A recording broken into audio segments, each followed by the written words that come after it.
to try. And He became a chicken at one point. I was on meth. That part was good. There was some guy, there was some kid in front of us in the theater, and he was just raising his arms up, Bob, Bob, and then I raised up, I was like, meth, yeah. We can't stop him alone. No one can. But we can find a way. Together. Marvel Studios' Thunderbolts. I don't know. Do it live. So. Yeah. Just saw Thunderbolts. And I guess the way you can do this is we can talk some that's not spoiler free, and then maybe go into some spoilers and then the post-credit scene and stuff like that, because there's definitely a lot to talk about it. But yeah, so I guess to introduce this guy, he's a really good buddy of mine. We go back, like second grade, kindergarten? A long time. Either way, I mean, we've been watching Marvel movies since we were kids, and then we were there like not front row, but we were the opening night for Spider-Man No Way Home, and then Deadpool Wolverine, right? And then a bunch of in-game, I mean, yeah. And then Shang-Chi, I do remember that one in particular for whatever reason. Thunderbolts, I guess just, if you had to rate it out of 10, what would it be? Out of a 10, I'd probably go like a 8.7. 8.7? It's a good standalone Marvel movie. It doesn't really pull on too many strings. It doesn't tie into like a whole lot of other movies. It's just a really good standalone Marvel movie. Right. I think that's kind of a big praise I give to it also, is like, it kind of expects you to like, it picks up where like Falcon and the Winter Soldier, and then Black Widow, and then also part of Hawkeye too with Yelena and stuff like that. But even though there's a lot of homework to do, I still think it does a really good job of just kind of picking you back up, and it even explains who everybody is. They reintroduce them. Yeah. I think that's the strongest thing. It kind of feels like a Phase 1 or Phase 2 Marvel movie where it's really good, but it doesn't rely on a lot of other things going on around it, and it's kind of independent. And it has a lot of things that happen in it that I hope will affect what happens in the future. But so you said what, an 8.7? 8.7. 8.7. Yeah. I think if I had to rate it, I've been kind of thinking on it because we had some other friends ask what I thought. I was kind of refraining. I think, I don't know. I'm maybe about an 8, maybe an 8.5, something like that. Maybe I'll just say an 8 if I'm going to keep it just a flat number. But I mean, I don't know about you, but like I think the strongest suit of this, without giving anything away, is that they actually really go in depth with like mental health issues and like their traumas of the past, like the bad stuff that they've done, and they didn't shy away from it. They even call each other out on it too. Yeah, no, these themes they're pretty vocal about the themes that they were setting and putting into place. Like within the first scene or two, it just dives straight into it. Yeah, exactly. And that's one thing, like we were talking about, without getting anything away, like the way the movie starts, and then the middle, and even through the end, they've got a thematic through line with an idea. And that's one thing that, watching this versus like Brave New World, let's say, what the hell was Brave New World about? Nothing. That's what I was thinking. Like, what is it really about? Yeah. Nothing. And then this movie, within the first 5 minutes, you understand what it's about. Yeah. And it carries through that through the plot line, through all of its characters. It especially that you can see it in every character. Right. And every character embodies that to an extent. And then they make it into a physical threat. Yeah. That same problem, like what's my purpose, or this dark side of me, the fact that it manifests into something physical, and that's really what's the issue. I think that's awesome. And that kind of plays into how they decide to go about the villain of this story. It's very unconventional, and I didn't know a lot about the character prior to watching this. I mean, we've been to a point in Marvel now where my comic knowledge is starting to whimper because I Yeah, just don't know anything same about here. these characters. You know, like if it's not Wolverine or the X-Men or the Fantastic Four, you know, something that's mainstream like Spider-Man, I'm kind of lost. Like, Yeah, no, I'm in the same. You boat. know? There's certain characters where I have a baseline knowledge of. Like I'm familiar with the names, but I'm not really familiar with, let's say their powers, their history. or like what's different between the comics and then, you know, Yeah, exactly. the movies. Exactly. You know, like how the MCU adapts it and how Kevin Feige decides to go about it. But yeah, I mean that's the thing. Like, I think that's one huge praise I can give it is it really has a. It feels like they actually made the movie and had some kind of goal or some purpose in mind of, okay, this is what we're going to do and this is how we're going to end things. This is what the movie's about. And you watch like Brave New World, you know, just for example, because it's been the most recent thing and I don't think many people loved it, but from start to finish, I can't tell you what it was about. Other than Harrison Ford, Ross wanted forgiveness from his daughter Betty, which Betty was only in for like 10 seconds towards the end. So, I mean, there was nothing like that. You can definitely tell both these movies had two different goals, and they were both achieved very differently. Yeah. Yeah, and that's the thing. Like, and then I guess we got our ratings out of the way. Is there anything you didn't like about it? Any negatives? Honestly, just right off rip, we just got done seeing it. Right off rip, I don't have anything I can nitpick on. I don't have any complaints. It was, really good movie. It brought in characters from, a number of different shows and movies, and it tied them all together pretty well. You could almost compare it to the first Avengers movie. That's a really cool praise because like that's something that was in the back of my head watching this that I just we didn't talk about coming back, but I can't describe it, but I think you know what I'm talking about. There's something so magical and so fascinating about seeing all these people who have never met or barely crossed paths and then they're thrown together. Yeah. And they end up having disagreements and they find out each other's weaknesses and some that have their egos. Like it's like when Stark met Steve Rogers for the first time and how they butted heads. I mean, them meeting each other and having to feel each other out and eventually become a team. That's that magic that we have been missing for years now. I mean, it's been sorely missing for years.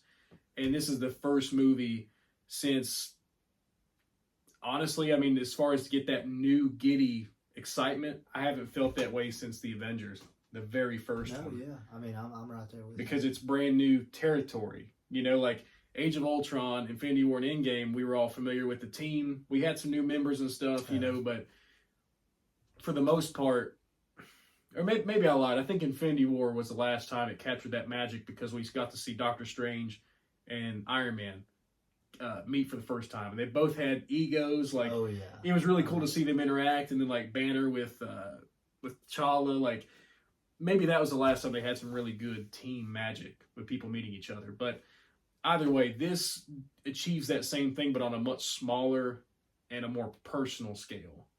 And almost down to earth. And that's what I love. Like, this is probably one of the more grounded.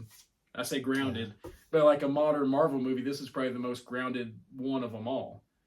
But I think what's something really cool. It may be kind of the last thing we talk about that's non-spoiler, but there's some real serious heart in it, like from start to finish. There's a lot of good emotion. The actors bring it, especially Florence Pugh, and then even David Harbour. She's great. They're both great. Yeah, David Harbour did a great job, and then obviously Sebastian Stan as Bucky. He's awesome. And then Wyatt Russell, as Walker. He's an awesome actor. I like him a bunch. And then Lewis Pullman is Bob in this. He was awesome. The only other thing I've seen in him was Top Gun Maverick. And I liked him a bunch. He plays a dorky guy. He kind of did the same thing in this too, but he's got a lot of heart to him. But you've got all this stuff mixing in the pot, and it's all really good, but then they also managed to sprinkle in a touch of horror into it. Yeah. That was really cool, too. That's something I didn't expect, and to see how the characters react to these traumas, and it was really cool. Like, I don't know how else to say it. It was really cool because it's creative. I've never seen another Marvel movie do that before. Yeah, no, they did a really good job at it too. Yeah.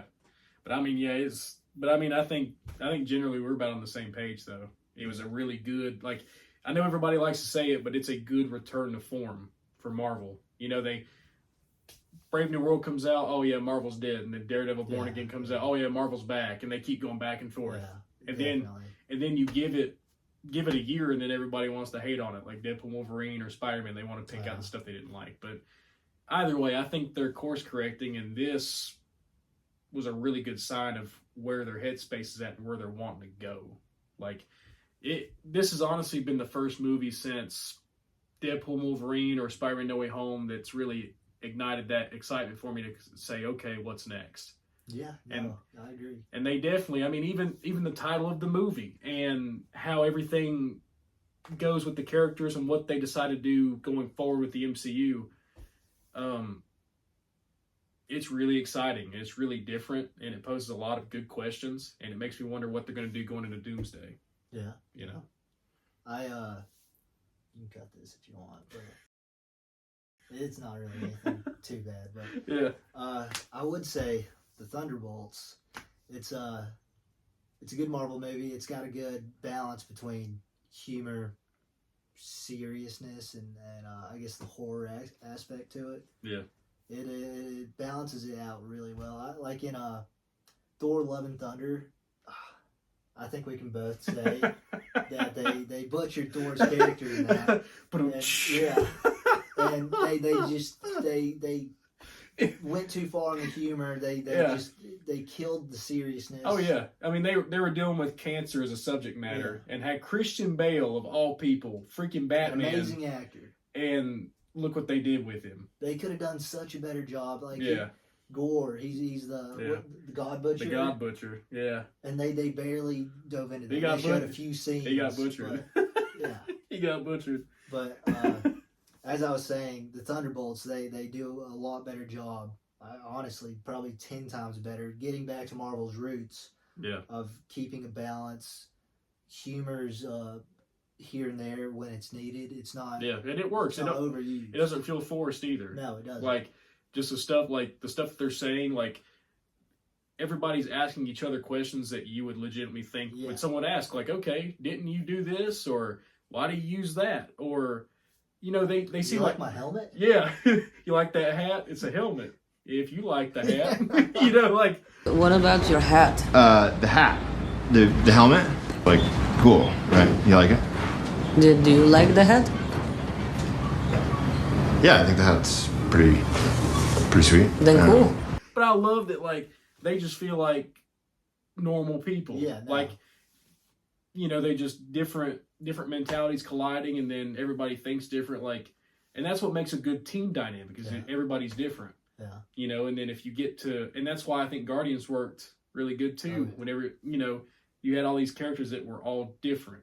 You know, they were all misfits, and that's something that I think is an easy ploy for Marvel or anybody. But if you've got these characters who aren't perfect, you can immediately find ways to sympathize with them. Yeah. And they do that really good with pretty much everybody. Oh yeah, I agree. They give everybody a reason to feel like they're not living up to what their best of their ability. I mean, everyone.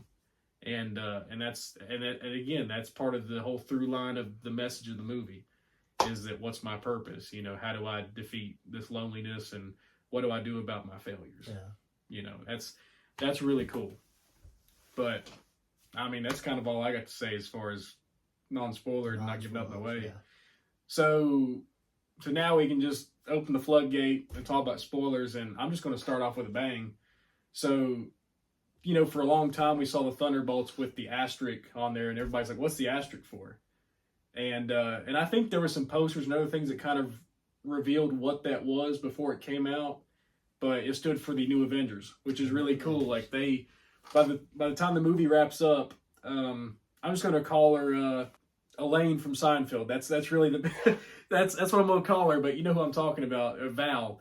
And she's basically cornered into a public situation where she basically names the Thunderbolts the New Avengers, and they basically have her have her arm tied. Yeah. But that's the big thing, is that the movie ends right there, and they're revealed to be the new Avengers to the public. But other than that, I think obviously the next big thing I just want to get out of the way is the post-credit scene. And this thing is like 2 minutes, 2.5 minutes? Yeah, I think I saw somewhere online. It's either the longest or the second longest post-credit scene. I mean, I don't doubt it, because it's a full scene. It's not just it's not just a gag. It's, like the mid-credit scene was the Red Guardian in the supermarket with the new Avengers cereal, which is really funny. Yeah, he's trying to show off to some chick, some woman.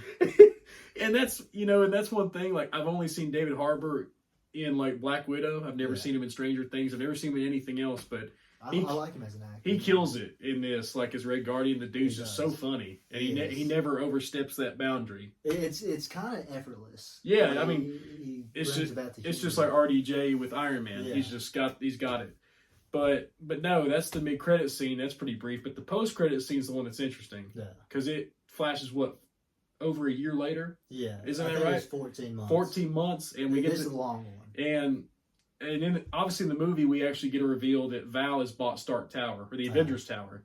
And then after everything happens in the movie, they take it as the new Avengers Tower, presumably. Yeah. And then they get a notification that there's a new extraterrestrial or extra-dimensional ship entering their orbit. And then they zoom in with a satellite image, and it's the ship of the Fantastic Four. Which I thought that the post-credit scene would have some tie to Fantastic Four because it's next in line before Doomsday. But I didn't really expect it to be quite like that. Yeah, this actually brings up a ton of questions. Yeah. We talked about this for a while on the way back here. Yeah. We have a bunch of theories, but obviously we won't know for sure until after the... Right, in July, out. Which is not super long, far away, but no, I mean, before I say what it is, what do you think that implies? Because, again, we skipped 14 months in the future, which I think could be intentional now that I'm thinking about it. Yeah. But what do you make of it? See, I've not really thought a whole lot on that, but just because of the Fantastic Four ship coming in. Because in this MCU universe, they don't exist.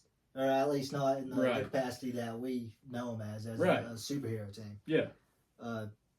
So far in this universe, I guess they're known as a band, some kind of... I mean, Strange making that joke. I mean, whether it's legit, like a band or something like... Or honestly, I kind of almost think that he just made it as a joke because the name sounded goofy. Yeah. Reed Richards of the Fantastic Four. Hello, Stephen. Fantastic Four. Didn't you guys chart in the 60s? I'm sorry, is this a joke to you? Well, we don't know a whole ton about them. The way I look at it, they don't exist, period. Yeah. In the 616. But I mean, with them blipping into 616 and then being able to see it, and there's a clear 4 on the ship, so we know it's obvious. We know it's post them getting their powers, presumably. Yeah. But it makes you wonder, when does this take place?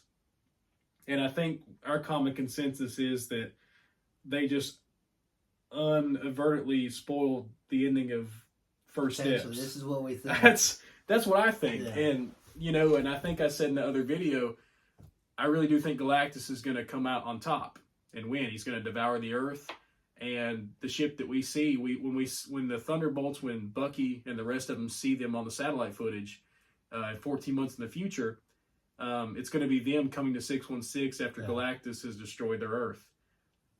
And the 14 months, I just thought about this. It would explain the time jump for Sue to be pregnant, have her and Reed's kid, and then her be back in the suit fighting Galactus, within 12 to 14 months. Yeah. And then them flee their universe. But that's kind of my standing theory, is that the ship, what we saw was them leaving after Galactus had just destroyed their Earth, and now they're coming to the main universe. That's kind of my theory. That's definitely what I think is going on. Yeah, no, I agree. I think that's probably where they're heading. Yeah. But I mean, it's really neat. I mean, like I said, it was like a 2.5 minute scene or something. It was a little long. But they had new outfits. They were all decked out, new stuff. Bucky had some... He had some volume in his hair, didn't he? Yeah, his hair was very luscious. A little different from what it has. And then Ghost, and then her hair was. And then John Walker, he had like a little, like a military hat. I don't know what you want to call it. His shield is also the same as what you'll see in the movie. Yeah. And then, but I mean, that's kind of how it wraps up. But I guess the kind of transition, because Bob is in there too. But I guess most people who follow it know that Bob is Sentry. Yeah. But for someone who doesn't know, like, that's a pretty cool twist that Bob, Yelena's sent to a facility by Val to go clean up some evidence that she wants cleaned up because she doesn't want to get impeached.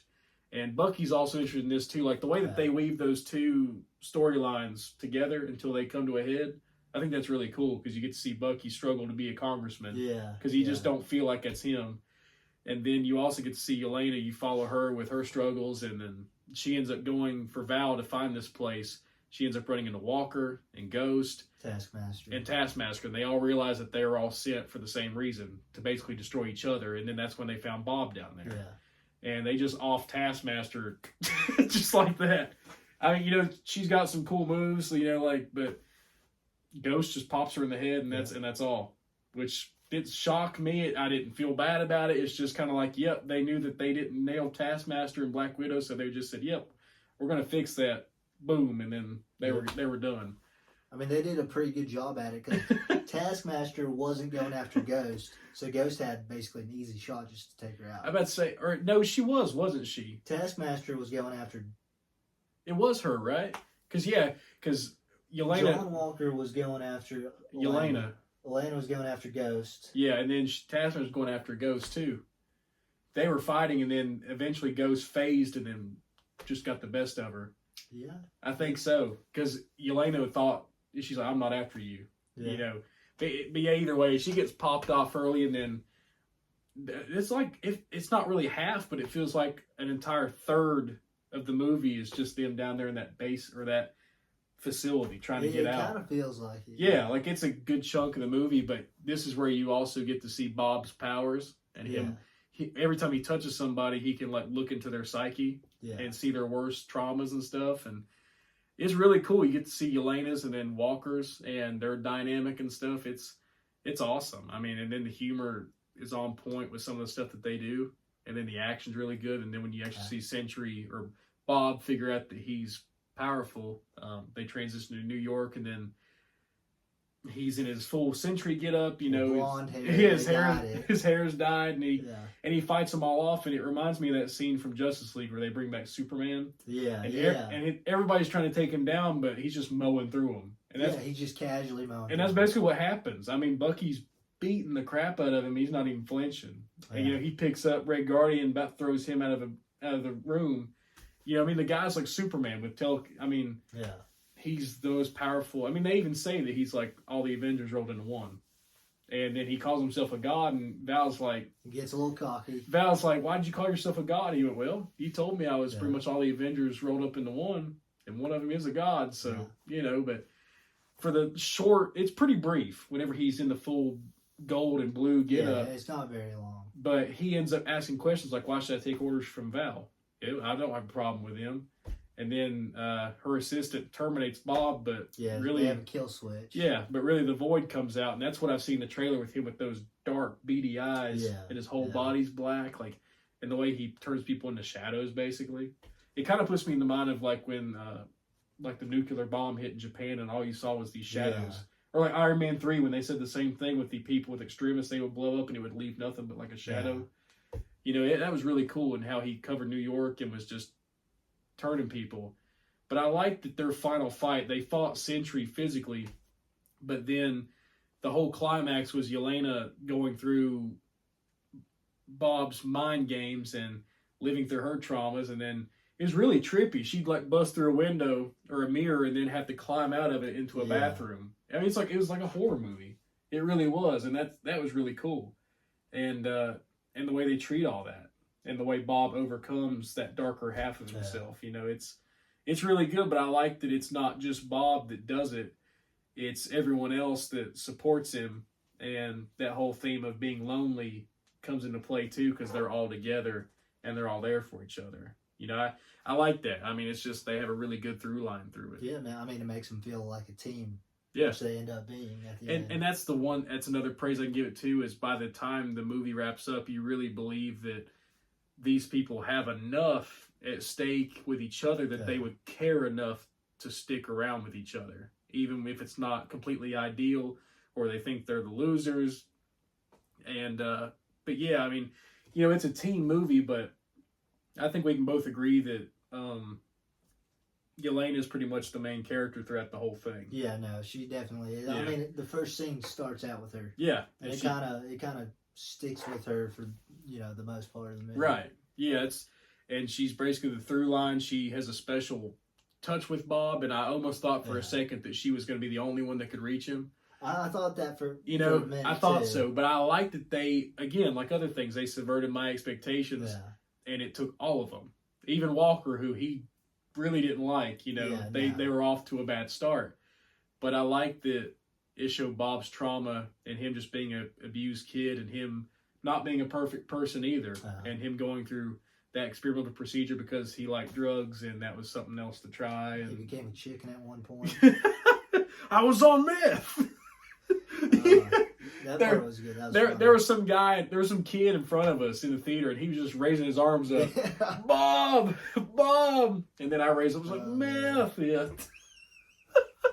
But no, I mean, we had a good time, and then people were, honest to God, I mean, not just the front row, but people clapped and like people laughed. You know, it wasn't like on the scale of like Endgame, but there's nothing better than going to see a Marvel movie with a decent crowd in the theater and they all react. Yeah. You know, there's just nothing like it. And I think the last time I had a really good time with watching was probably Deadpool and Wolverine. You know, as far as the audience reaction, the laughs, and then right behind that's probably Spider-Man, for sure. That's honestly Spider-Man, No Way Home, and Endgame are right there. I mean, as far as like reactions from people. Yeah, Endgame for me at least was probably, you know, top. Is peak, yeah, and I go back and forth about it all the time. Like Spider-Man: No Way Home, like how much that meant to me, or Endgame, where they had moments that were just as big and got just the reaction. Like if I was held at gunpoint, I couldn't tell you which one I liked more. Yeah, no, I mean You know, they're like, almost, for me at least, they're almost neck and neck. Yeah, I still have Endgame just slightly ahead. Yeah, but I mean Spider-Man: No Way Home is just right below it. Yeah, and then you know something else I was thinking about. In that post-credit scene, we see Bob, and he's no longer Sentry. He says, since he got rid of that darker half, he's no longer Sentry. And they also, it's kind of weird, they also mentioned that apparently them and Sam Wilson aren't exactly on the right page about who's the Avengers. That's kind of interesting. So I think Sam has his own Avengers team. He doesn't, from what I... Because they joked about the copyright of the name. You know, and who is really the Avengers. Yeah, so I think Sam saw that Bucky had his own Avengers, and, you know, they're friends. They like to compete. Yeah. He's Captain America. He probably got a sour taste in his mouth. Seeing there's a new Avengers team, he wasn't a part of it. It's not the guys he picked. Right. So he's probably going to create his own shortly after. Maybe. And, you know, and going into Doomsday, I wouldn't be shocked at all if we do something similar, because in Infinity War, you know, we had Peter... Iron Man, Strange, they were all on Titan. Then you had another group of heroes on Wakanda. Yeah. And then you had another group of heroes, which was the Guardians and Thor kind of off too. They may do that, like Sam will have some of his team, and then the new Avengers technically will be the Thunderbolts, and they'll be doing stuff like, maybe that's their approach to it, and that's how they juggle all these characters that they're supposed to have, because they've got the X-Men, they've got, well, no longer the Thunderbolts, but the new Avengers. Yeah. Then they've got Sam Wilson, whoever else he may be in cahoots with. The Fantastic Four, presumably Peter Quill, because he's on Earth now. Spider-Man, where's he going to be at? Yeah. And honestly, the only two people I can think of that may not show up in an event that big, I hope they do, like on the street level, but I don't know exactly how you would write Daredevil and the Punisher into an event like that. It'd be awesome. But... Unless they do have a specific segment where something's going on down on the streets of New York. I mean, that would be awesome. Just maybe a scene or two, just including them. Yeah, because otherwise they have no real fitment in... No. You know, like... And I can't help but think about it, like, but whenever Bob, or Sentry, or the Void had New York blacked out, did Matt and the rest of them go to Shadowland too? Yeah. Did Peter go to Shadowland? This You know, would be cool to dive into. You know, like, are they going to use that as a plot point Yeah. going into, like, Born Again Season 2 or Spider-Man 4, Yeah. Brand New Day? Sorry, I keep on calling it Spider-Man 4, but... And then, like, Fisk with his vigilante task force and the things he's trying to enforce. Like, I was really happy to see that they had mentioned the Red Hulk, you know, right after. Yeah. I like we're finally getting to a point now where things are in order and they're starting to feel a little more connected again. Because that's the thing, like I said, Brave New World wasn't great, but it did do something that other movies had lacked, was connect everything around again. Yeah. And that's the whole reason that Marvel worked in the first place, is they established that there's connections and you saw people show up in different things. That was kind of the magic of it. And I like that they're starting to sprinkle that back in again, you know?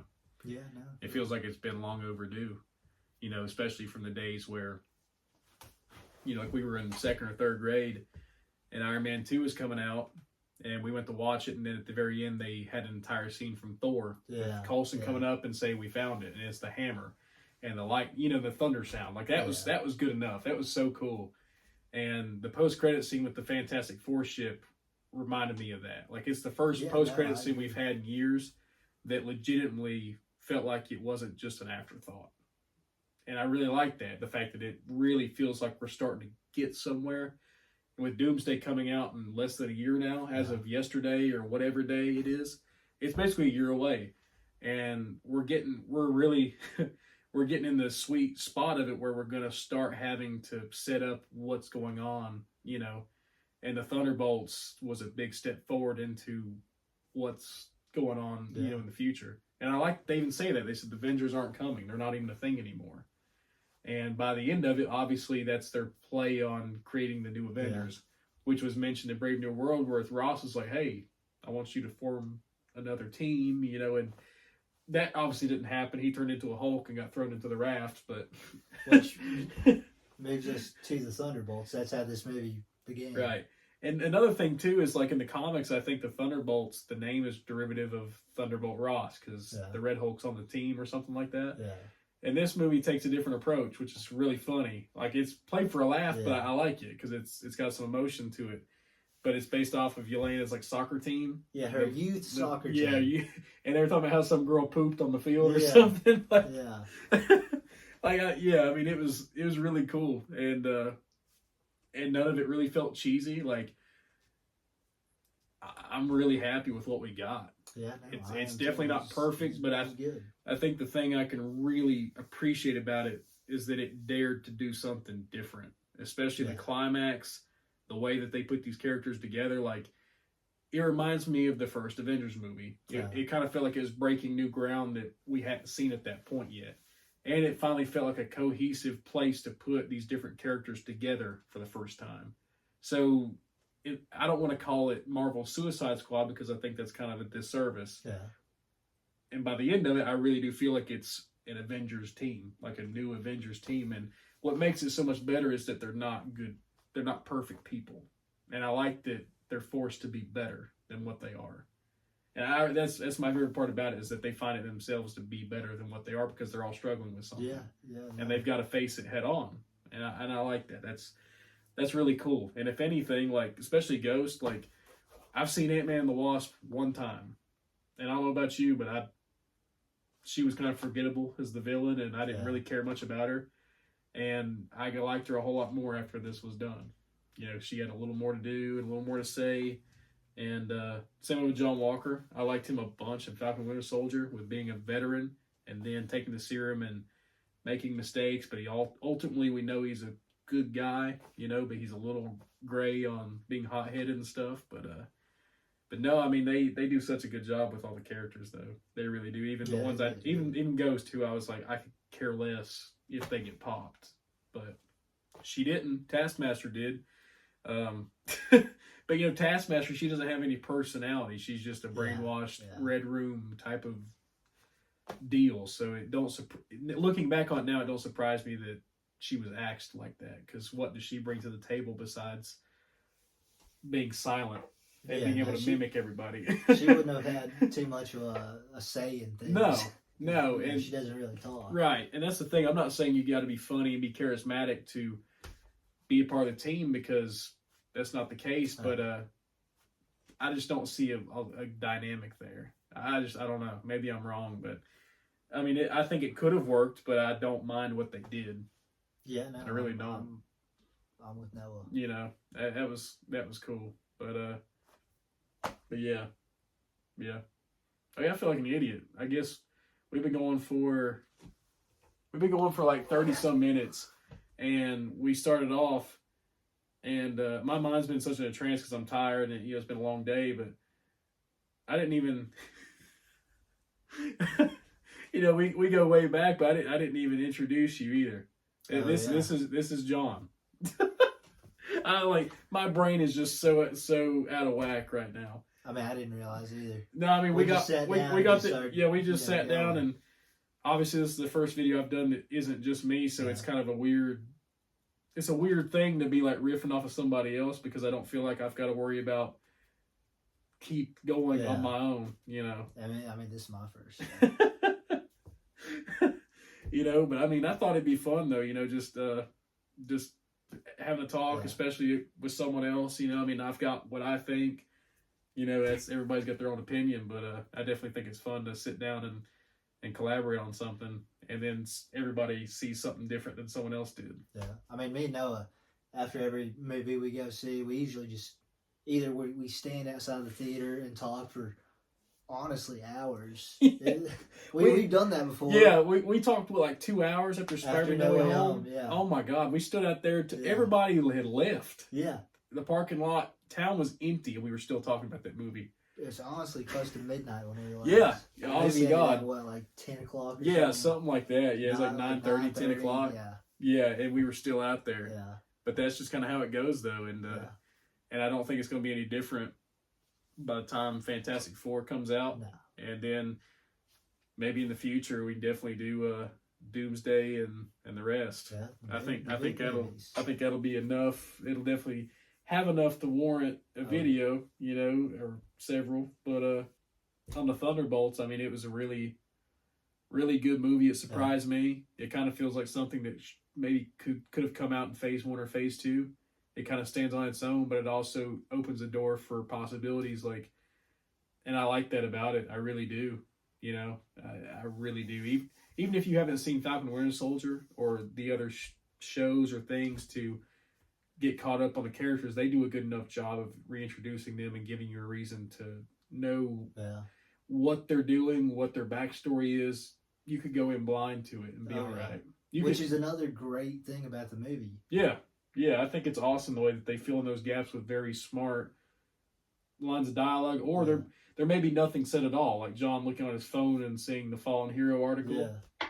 But before I forget, there is one thing I did notice that I loved a lot was it looked like it had a lot of good practicality to it. Like when they were driving on the road with the motorcycles and stuff, don't get me wrong, there was CGI in the movie, but for the most part, it felt very real. Like they were just out walking around. It felt like what the first Iron Man did. It felt like they really shot in real places. There wasn't a lot of green screen. It had a real good practicality to it, which I don't know about you, but it really makes me feel like it's not so fake. I don't know how else to say that, because I love No Way Home, but with COVID, none of these other things they were doing. A lot of the sets they're on, you can tell that they're on a green screen and they're not really with each other. It's a weird way they shoot it. See, in here, there's one scene in particular. Elena's in the woods, in the forest. You'll know it when you see it. You can tell that's on a set because she runs into a wall, which is that's on purpose in the movie. Right. You'll understand when you see it, but that's one thing that's awesome. They created that set. At least I hope they did, because it really looks like they did. And I think we can kind of agree on this too. It's something I noticed. And I started noticing with Sentry, but I think for the most part, all the CG in the movie was really good.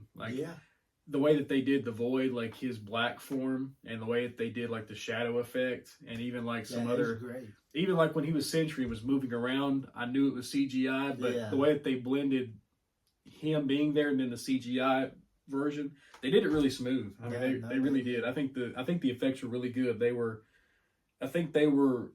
considerably better than some of the stuff I saw in Brave New World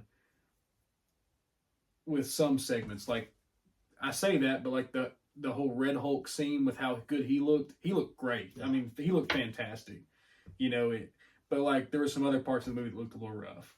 Yeah, no. Yeah. You know, but I hate that because I think it's definitely well known that VFX artists and those companies are given short deadlines, and Marvel likes to change things on the fly a lot. And I think that's part of the reason that Daredevil Born Again had some iffy CGI in that first episode, because I noticed. Because, like, you know, when Matt and Bullseye are fighting in the bar, some of it looks real, and then some of it you can obviously tell some's very obvious. Like, the physics of how these people move doesn't look quite right. Yeah. Or, like, when they're fighting on the roof and Matt comes in and punches him, he stands up like a video game character. Yeah. And then the way that they transition into him wailing on him, like, oh, yeah, that's real. Yeah. You know, but then again, I'm not going to complain like it's their fault, you know, the VFX, but I don't think they're given the time, and I don't think they're given the time to do what they need to. And even though they take forever, look at James Cameron and his Avatar movies, they look phenomenal, and they're all CGI, like completely CGI, besides the real humans that they have in it. But look how good they look because they're given the time.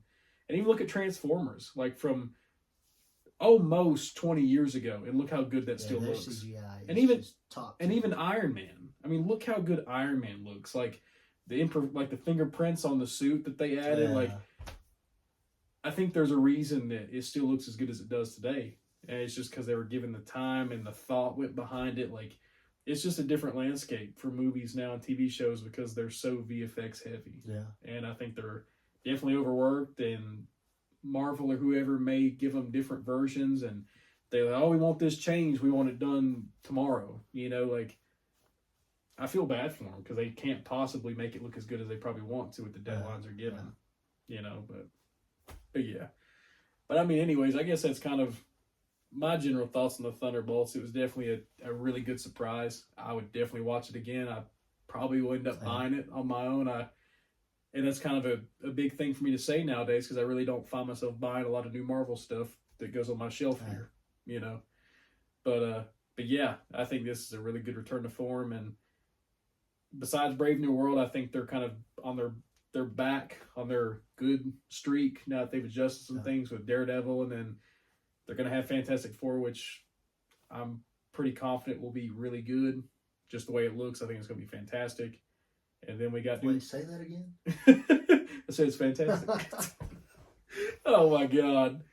Now that would be a movie to talk about. Oh, man. It could either go on a really long time or it could last a total of 10 seconds, and I could just basically burn a bag of dog poop, and it would be the equivalent. But, yeah. But either way, yeah, the Thunderbolts is really cool. I really enjoyed it. I think both of us did.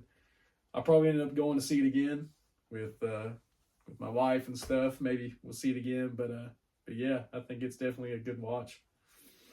But yeah, I think that's kind of all my thoughts. Maybe. The last thing I could say is I hope they make another one. They left the door open for that with them having the new Avengers Tower. They could, the next movie, if they do make it, they could name it The New Avengers. Yeah, I mean that would be.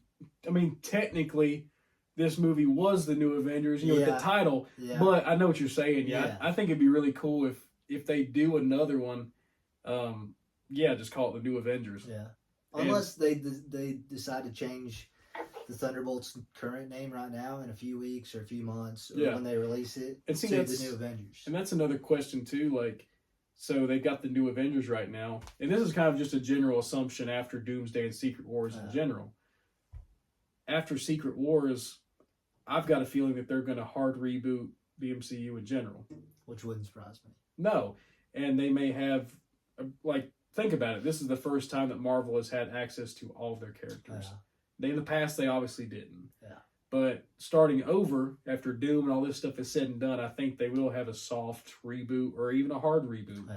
And they'll have another Tony Stark and another Avengers. So I would love to see another Thunderbolt-style movie, but with no more time than we had before Secret Wars, I don't know if it's going to happen. We'll definitely see him again, but I don't know if it'll be a solo movie. I don't know. unless they decide to carry them over into what comes next. Yeah.